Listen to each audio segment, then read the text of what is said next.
같이 투어도 다니고 정말 재밌지 않겠습니까? 불타고 올라와야만 더 재밌고 막 열정적으로 할 수 있는 거죠.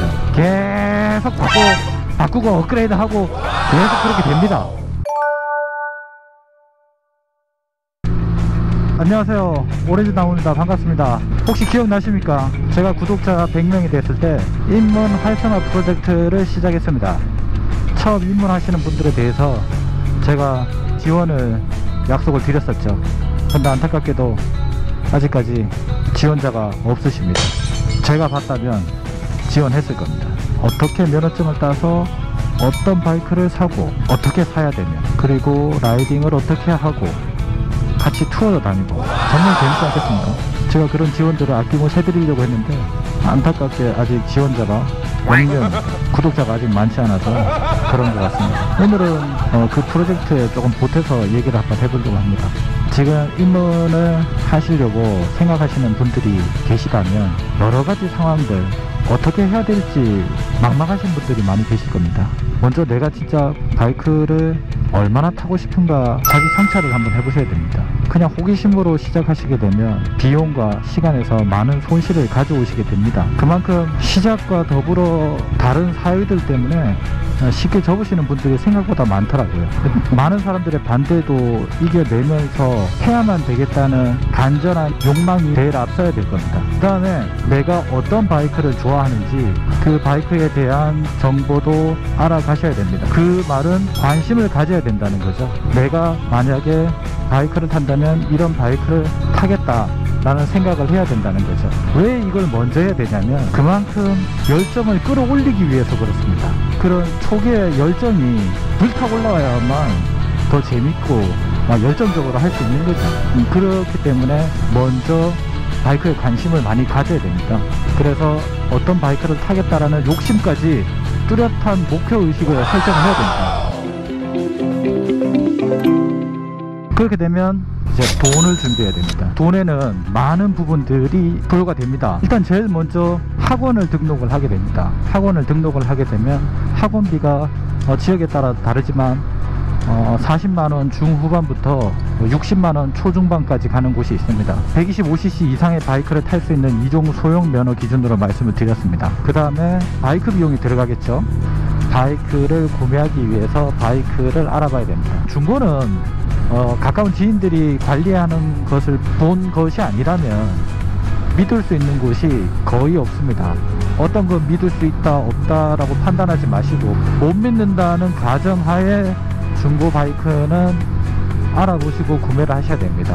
주변에 좀 더 지식이 있으신 분과 동행을 하던가, 안 그러면 그 중고 바이크를 검증을 해주는 곳도 있습니다. 거기는 추가 비용이 발생하지만 그런 곳을 이용해도 됩니다. 그 바이크를 사고 나서 발생되는 운송비가 별도로 듭니다. 보통 서울에서 부산까지 트럭으로 운송할 경우에 이제 대배기량 같은 경우에는 20만원 후반에서 30만원 중반 그렇게 왔다 갔다 합니다. 그 다음에 발생하는 비용이 보험료입니다. 초기에 바이크 보험을 들게 되면 보험료가 생각보다 비쌉니다. 경력이 없으면 처음에는 비용이 비쌉니다. 나이가 어릴수록 더 비싸지겠죠. 보통 30대 중반에서 40대 초반 분들이 바이크를 보험을 들게 되면 40만원에서 80만원 사이로 엄청나게 차등이 많이 나더라고요. 그 정도 들게 되고 그 이듬해부터는 조금씩 내려가게 됩니다. 그런데 문제는 종합보험은 되는데 반쪽짜리 종합보험이죠. 자차가 안 됩니다. 보험을 들고 몇 년이 지나서 사고가 없을 경우에는 자차를 들어주는 보험사도 있습니다. 근데 대부분 처음에는 자차가 안 된다고 보시면 됩니다. 그 다음에 들어가는 비용이 취등록세입니다. 신차의 경우에는 취등록세가 지금 보시는 표와 같이 할당이 되고, 중고차의 경우에도 연도에 따라서 퍼센테이지가 다릅니다. 그 요율에 따라서 금액이 정해지는데 차량 가액이 별도로 정해져 있습니다. 그래서 거기에 대해서 발생되는 취득세가 발생합니다. 그 부분은 어떻게 적어내냐에 따라서 금액이 조금 바뀌는 부분이 있는데 요율표대로 보시면 생각하시면 됩니다. 그럼 뭐가 또 필요합니까? 보호장구들을 준비를 하셔야 됩니다. 보호장구라 하면 헬멧, 기어, 장갑, 부츠, 바지까지 포함이죠. 장비들을 저급으로 준비를 하게 되면 헬멧 10만원, 상의 10만원, 바지 5만원, 부츠 10만원, 장갑 뭐 2, 3만원 이래 되면 40만원 정도 들겠네요. 근데 거기서 급을 조금 더 높이게 되면 금액은 뭐 정해지지 않았습니다. 상당히 비싸지겠죠. 헬멧도 비싼 거는 100만원이 넘는 것도 있고, 자켓도 마찬가지로 고가로 가격 금액대가 무한정 커지게 됩니다. 그러면 이제 기어류들까지 준비를 했으니까 바이크를 타실 수 있습니다. 기어류들을 한 번만 구매하시면 끝나느냐? 그게 아닙니다. 이 기어는 계절마다 바꿔야 됩니다. 왜냐면 바이크는 바깥 온도에 따라서 제가 입고 있는 걸 바꿔야 되거든요. 그렇다 보니까 또 추가 알파가 되는 거죠. 보통 봄, 가을 거 한 벌, 여름 거 한 벌, 겨울 거 한 벌일 경우에 그렇습니다. 물론 이게 이제 몇 년씩 입게 되면은 초기 투자 비용이고 추후로는 안 들어갈 수도 있겠지만 절대로 안 그렇습니다. 계속 바꾸고 업그레이드하고 계속 그렇게 됩니다. 여러분들 경험해 보시면 그렇게 될 겁니다. 왜 이러는 걸까요? 자, 지금까지 비용들을 쭉 모아봤습니다. 또 빠진 게 있나요? 거기에 바이크를 꾸민다고 튜닝하는 부품들은 계속 들어가겠죠. 그리고 관리적인 차원이라든가 바이크를 유지하면서 들어가는 비용은 제가 다음에 별도로 말씀을 드리도록 하겠습니다. 자, 여러분, 그러면 그 다음에는 바이크를 타봐야 될 거 아닙니까? 이제 면허증은 있는데 막상 바이크도 받았어. 어떻게 타실 건데요? 난감하시죠? 그럴 때 같이 이끌어 줄 수 있는 사람이 있으면 얼마나 좋겠습니까? 그런 분이 있는 분들은 복 받으신 겁니다. 자, 그러면 그때부터는 도전이죠. 온몸에 식은땀이 나고 발바닥까지 땀이 막 날 정도로 온몸에서 식은땀이 나겠죠. 그렇게 하셔야 바이크가 점점 내 것으로 됩니다. 그렇게 되면 이제 여러분들도 라이더가 되신 겁니다. 그 다음부터는 즐기시면 됩니다.